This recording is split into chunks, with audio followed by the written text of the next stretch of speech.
یا ایھا الذین آمنوا لا تبطلوا صدقاتکم، اے ایمان والو تم اپنے صدقات کو باطل نہ کرو۔ اللہ تعالیٰ ایمان والوں سے کہہ رہے ہیں، ایمان کا جیسے کہ پہلے بھی بتایا گیا کہ ایمان کا صدقے سے چولی دامن کا ساتھ ہے، یعنی لازم و ملزوم ہے یہ چیزیں کہ اگر کوئی صدقہ کر رہا ہے تو اس سے پہلے اسے مومن ہونا ضروری ہے۔ اللہ فرماتے ہیں یا ایھا الذین آمنوا، ہم صدقے کا حکم صرف ان لوگوں کو دیتے ہیں جو ایمان والے ہوں، ایمان والے نہ ہوں اور وہ صدقہ کریں تو اللہ تعالیٰ نے، نبی صلی اللہ علیہ وسلم نے فرمایا، آپ صلی اللہ علیہ وسلم سے پوچھا گیا کہ ایسے لوگ ہیں کہ جو مومن نہیں ہیں، جیسے یہودی ہیں، عیسائی ہیں اور جو بے دین ہیں، وہ لوگ اگر نیکی کرتے ہیں، صدقہ کرتے ہیں تو کیا انہیں بھی اجر دیا جاتا ہے یا انہیں محروم کیا جاتا ہے؟ تو نبی صلی اللہ علیہ وسلم نے فرمایا انہیں اجر دیا جاتا ہے، لیکن ان کا اجر دنیا میں ہی ہوتا ہے، یعنی اگر انہوں نے کوئی نیکی کی ہے تو انہیں نیکی کا بدلہ دنیا میں مل جائے گا، آخرت میں ان کے لیے کوئی ثواب نہیں ہے۔ تو اللہ تعالیٰ فرماتے ہیں کہ ہم نے صدقہ کرنے کا حکم جو دیا ہے وہ ایمان والوں کو دیا ہے، یا ایھا الذین آمنوا، ایمان ہونا لازم ہے۔ لا تبطلوا صدقاتکم، ایمان والا بھی اپنے صدقے کو باطل کر دیتا ہے، یعنی ایک تو مومن ہے، صدقہ کر رہا ہے تو یہ بہت بڑا کوئی کارنامہ نہیں کر رہا، فرمایا مومن ہونے کے ساتھ ساتھ بھی اگر صدقہ کر رہا ہے تو بھی اس کا صدقہ ضائع ہو سکتا ہے۔ کس طریقے سے؟ بالمن والاذی، اگر وہ احسان جتا رہا ہے اور پیچھے سے باتوں کے ذریعے سے کسی کو تکلیف دے رہا ہے جس پر اس نے صدقہ کیا ہے، جس پر احسان کیا ہے، تو فرمایا کہ اس کا بھی صدقہ ضائع ہو جائے گا۔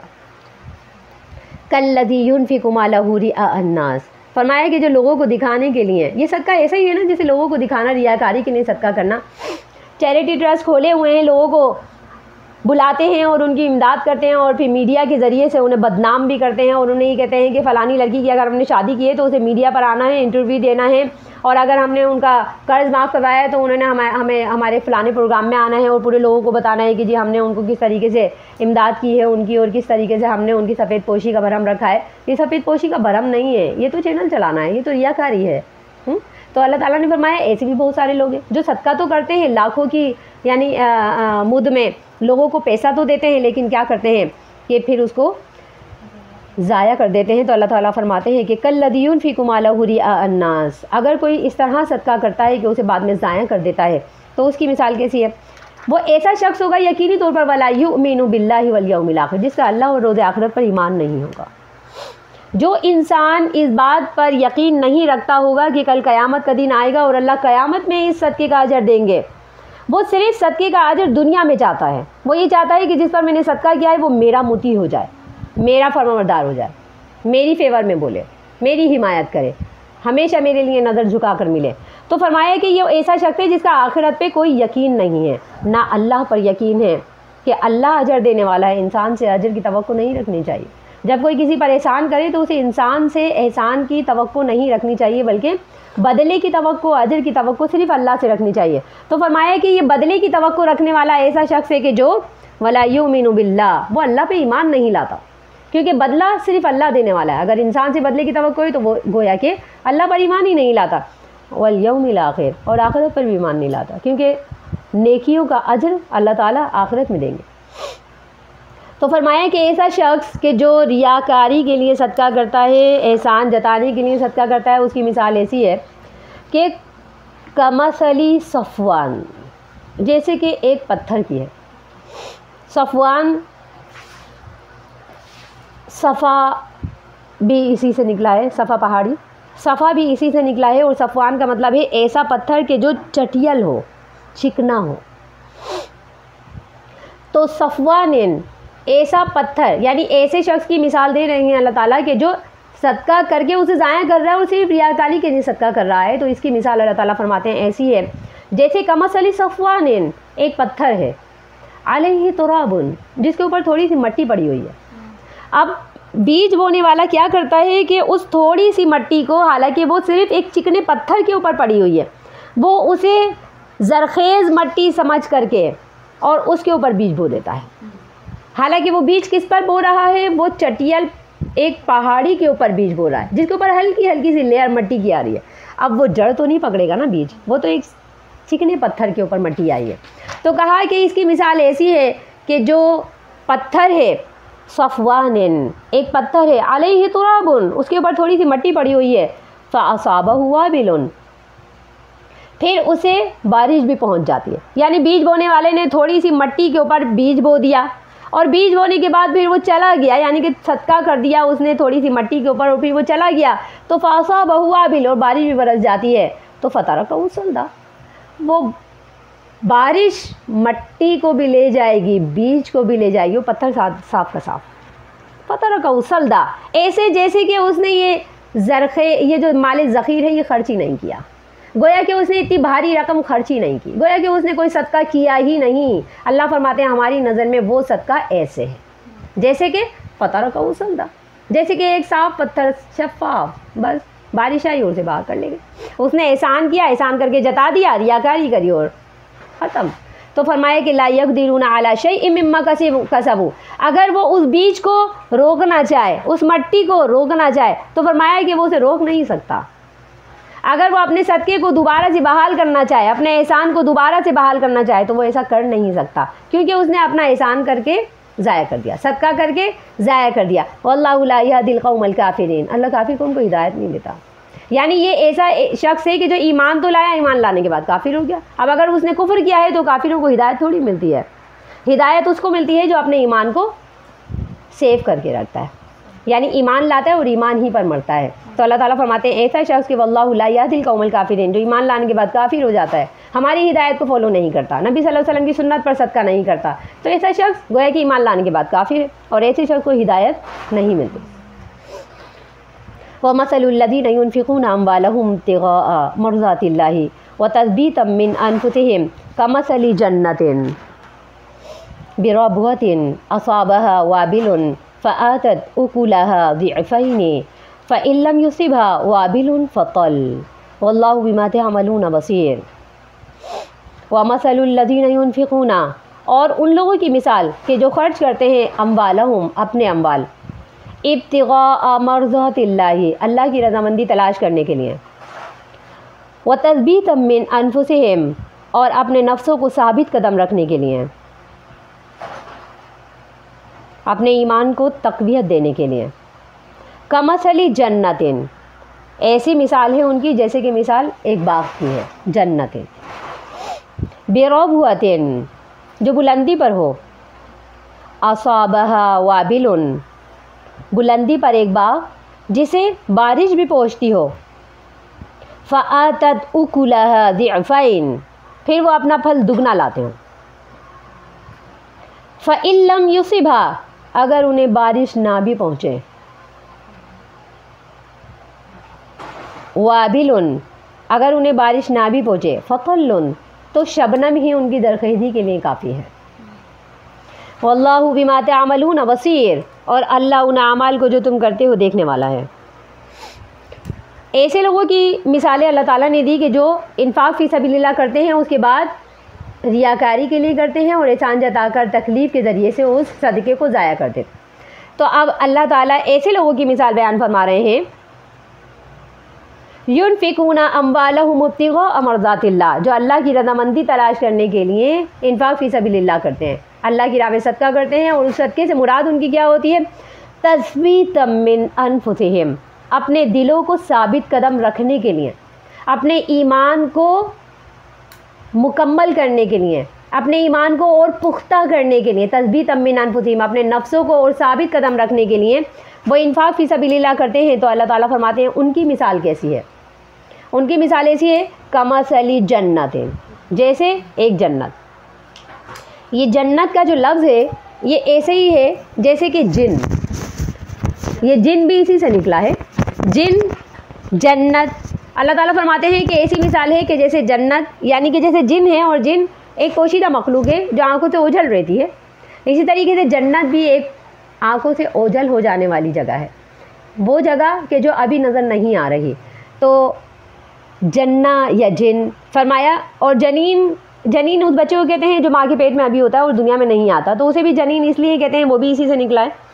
اسے بھی جنین اس لیے کہتے ہیں کہ وہ بھی پردے میں ہوتا ہے, ابھی سامنے لوگوں کو نظر نہیں آتا. تو فرمایا کہ کمثل جنہ, ایسے لوگوں کی مثال جو انفاق فی سبیل اللہ اپنی نفسوں کو ثابت قدم رکھنے کے لیے, اپنے دلوں کو ایمان پر جمانے کے لیے, اپنے ایمانوں کو مضبوط اور قائم رکھنے کے لیے انفاق فی سبیل اللہ کرتے ہیں. تو اللہ تعالیٰ فرماتے ہیں ان کی مثال ایسی ہے کمثل جنتن، جیسے کہ ایک باغ ہے کے اندر اتنے بے شمار درخت ہوں کہ جس کے ہوتے ہوئے کسی اور چیز کی گنجائش باقی نہ رہے، یعنی اتنے زرخیزی اس کے اندر ہو کسی اور مزید درخت کی گنجائش نہ رہے، ایسی جگہ کو جنت کہتے ہیں۔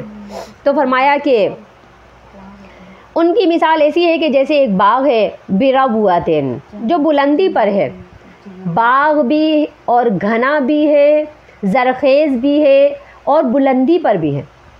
اور بلندی پر کیوں؟ اصابہ وابل، تاکہ بارش اس پر آسانی سے پہنچے۔ پہاڑی علاقوں میں بارش زیادہ ہوتی ہے نا، تو پہاڑی علاقے میں باغ ہے، جنت ہے، اونچائی پر باغ ہے۔ فرمایا کہ اصابہ وابل، اسے بارش بھی پہنچتی رہتی ہے، اور بارش کے ذریعے سے وہ زرخیز ہوتا رہتا ہے، پانی اسے باہم پہنچتا رہتا ہے اور اس پانی سے وہ زرخیز ہوتا رہتا ہے۔ فآتت کلھا ضعفین، جب اسے بارش کے ذریعے سے پانی وافر مقدار میں پہنچتا ہے تو آتت کلھا ضعفین، وہ اپنا پھل بھی دگنا لے کر آتا ہے۔ فإن لم يصبها،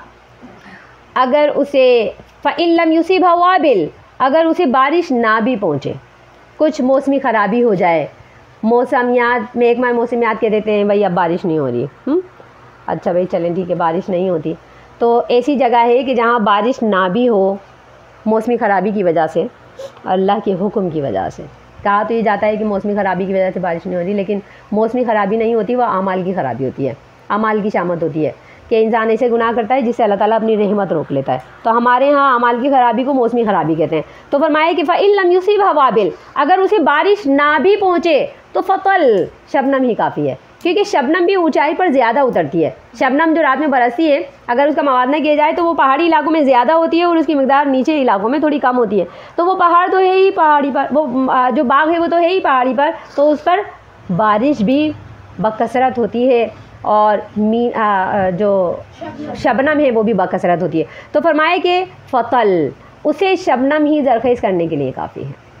واللہ بما تعملون بصیر، اور اللہ تعالیٰ ان اعمال کو جو تم کرتے ہو دیکھنے والا ہے۔ اللہ تعالیٰ نے یہ جو مثال دی ہے آگے، کہ ان لوگوں کی مثال کہ جو اللہ کی رضامندی تلاش کرنے کے لیے صدقہ کرتے ہیں۔ اب ایسے لوگ جو مومن بھی ہیں، اللہ کی راہ میں صدقہ بھی کر رہے ہیں، اب ان کے صدقے کو اللہ تعالیٰ کس طریقے سے بڑھاتا چڑھاتا ہے؟ وہ اس طرح سے بڑھاتا چڑھاتا ہے کہ اول تو انہوں نے صدقہ بھی کیا تو چوٹی پر کیا، یعنی صدقہ کیا تو صدقہ بھی عام معیار کا نہیں کیا بلکہ چوٹی کے معیار کا کیا۔ کہا کہ وہ جنت ہے بربوتن، بلند پہاڑی پر، یعنی بہت اعلیٰ معیار کا صدقہ کیا ہے، بہت خلوص کے ساتھ صدقہ کیا۔ ایسا نہیں ہے کہ انہوں نے لاکھوں کی یعنی کہ رقم جمع کروا دی ہے فنڈنگ کے اندر، ایسا نہیں ہے، بلکہ یہ جو کہا ہے کہ بربوتن، ایسا باغ کے جو چوٹی پر ہے، اونچائی کے اوپر ہے۔ اس کا مطلب نہیں ہے کہ لاکھوں کی تعداد میں انہوں نے، لاکھوں کی مقدار میں، لاکھوں کی مد کے اندر انہوں نے صدقہ کیا۔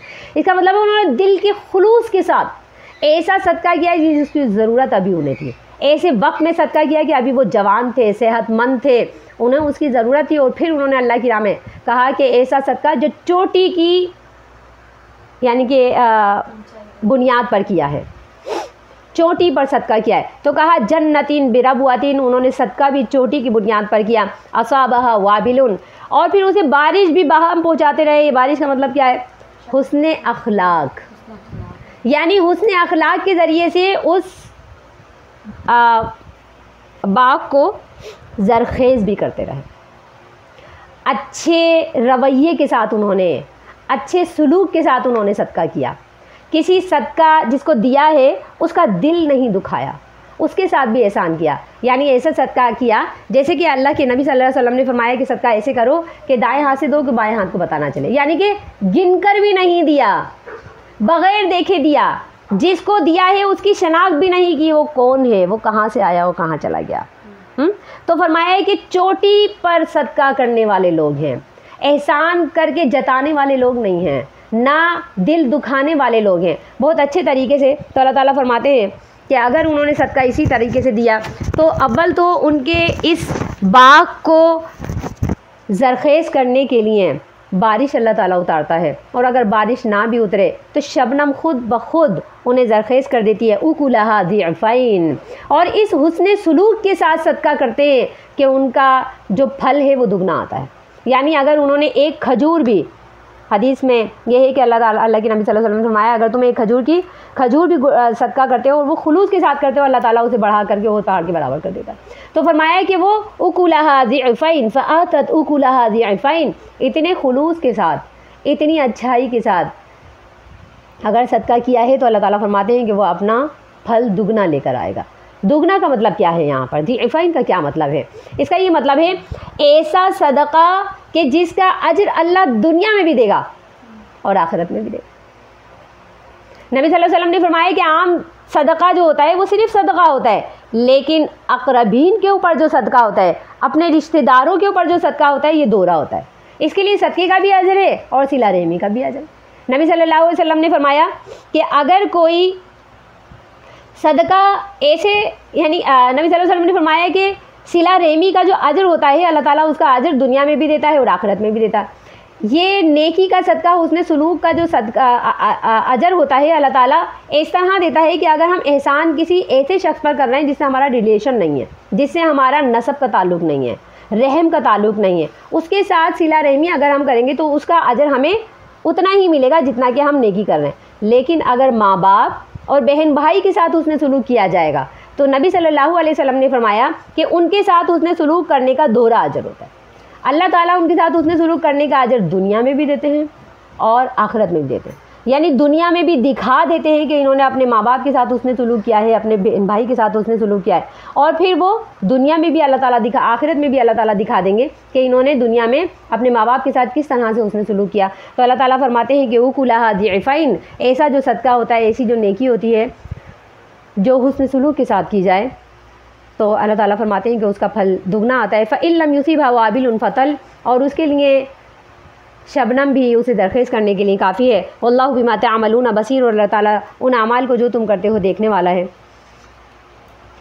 یعنی اگر چھوٹی مد کے اندر اللہ کی راہ میں خرچ کیا جائے تو اللہ اس سے صرف نظر نہیں کرتا۔ ہمارے ہاں نبی صلی اللہ علیہ وسلم نے فرمایا کہ اللہ تعالیٰ انسان مانگنے سے ناخوش ہوتا ہے جبکہ اللہ مانگنے سے خوش ہوتا ہے۔ انسان سے اگر سوال کیا جائے تو انسان کو اس سے رنج پہنچتا ہے کہ سامنے والے نے مجھ سے سوال کیوں کیا، اور اللہ کو اس بات سے رنج پہنچتا ہے کہ انسان نے مجھ سے سوال کیوں نہیں کیا، انسان نے مجھ سے مانگا کیوں نہیں۔ تو اللہ دینے سے خوش ہوتا ہے اور انسان نہ دینے سے خوش ہوتا ہے۔ اللہ تعالیٰ فرماتے ہیں وَاللَّهُ بِمَا تَعْمَلُونَ بَصِيرٌ، جو بھی تم نیکی کرتے ہو اللہ اسے بچش میں خود دیکھتا ہے۔ جو بھی تم صدقہ کرتے ہو اللہ اسے بخوشی دیکھتا ہے، جانچتا ہے، پڑتالتا ہے۔ صدقہ اگر تھوڑی مد کے اندر کیا جائے اس کا مطلب یہ نہیں ہے کہ اللہ اسے صرف نظر کر لے گا، اللہ اسے اچھے طریقے سے دیکھے گا نہیں۔ اللہ فرماتے ہیں وَاللَّهُ بِمَا تَعْمَلُونَ بَصِيرٌ، جو بھی تم صدقہ کر رہے ہو ہم اسے دیکھ رہے ہیں۔ سبحان ربک رب العزۃ عما یصفون وسلام علی المرسلین والحمد للہ رب العالمین۔